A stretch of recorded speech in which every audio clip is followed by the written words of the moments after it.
Introduction. Quote, "You may not control all the events that happen to you, but you can decide not to be reduced by them." Maya Angelou. Have you ever been trapped in an endless loop of what-ifs? You know, those questions that keep you going over the same problem or hypothetical situations. Those questions that make you think of every possible scenario without ever getting to a point. What if I make the wrong choice? What if I fail? What if I lose my job? What if they don't like me? What if I'm not happy? What if I say the wrong thing? What if I don't have enough money? What if I get a terminal illness?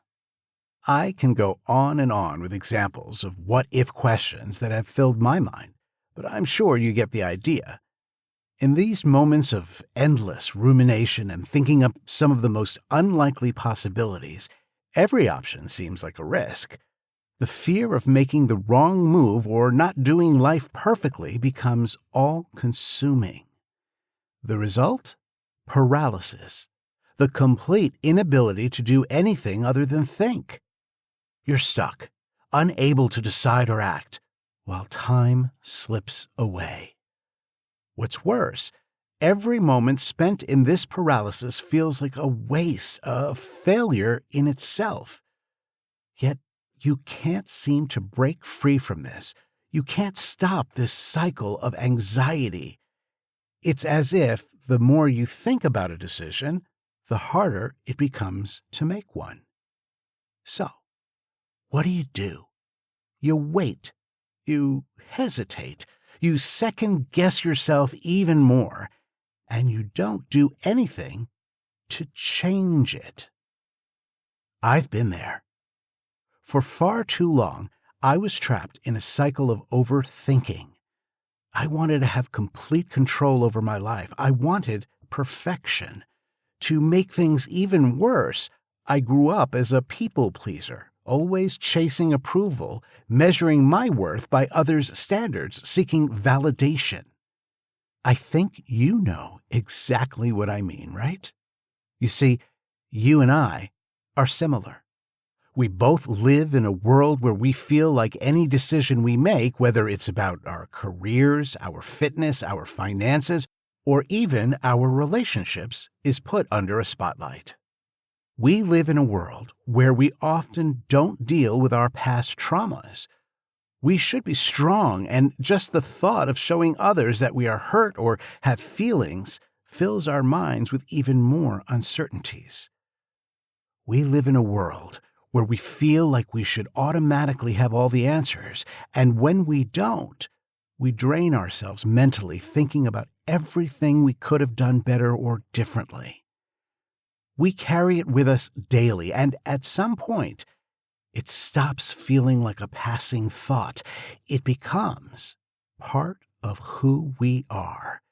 It takes over our entire being. No one warned us how fast that feeling could take over. Like I said, I've been there, and I've failed too, and I mean hard. I've lost relationships. I've been broke. I've fought anxiety, and I still do. I have felt the pressure in my chest, the cold sweat on the back of my neck, and that feeling of weakness that only anxiety can give. Like you, I fight these small and big battles daily, and every day I count victories and defeats. Along the way, I learned my coping techniques, and I assure you that you will too. There is a way out. That's why I'm writing this book. For a long time, I didn't seek the help I needed. Perhaps I was too proud to admit I had a problem. Maybe I was scared of losing control. Perhaps I'm overthinking the endless possibilities for not seeking help for my overthinking soon enough. Whatever the case was for me, I got out of that trap. Now, I want to help you. I want my words to serve as tools, practical, real, and effective for when you face your own struggles. My goal is for you to use the strategies and insights in this book to finally break free from overthinking and anxiety. My hope is for you to come out stronger on the other side. Let me be brutally honest about something. There's no BS here. I'm not going to tell you to stop thinking. You're not a robot. I'm not going to tell you that you should cut worry completely out of your life. It's just not possible. I'm also not going to bore you with fluff about blocking your feelings.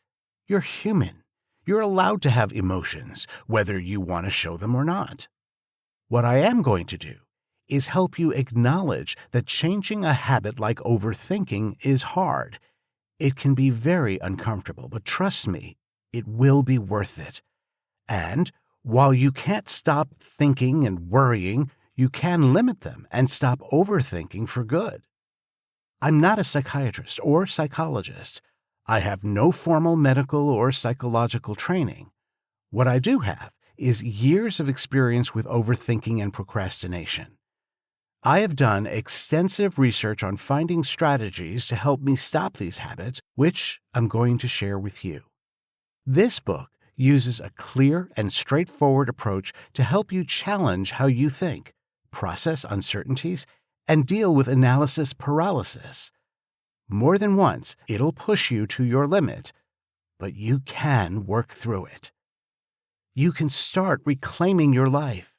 You can and will boss your fears because you'll learn how to identify the triggers of your overthinking and anxiety. You will recognize these moments for what they are.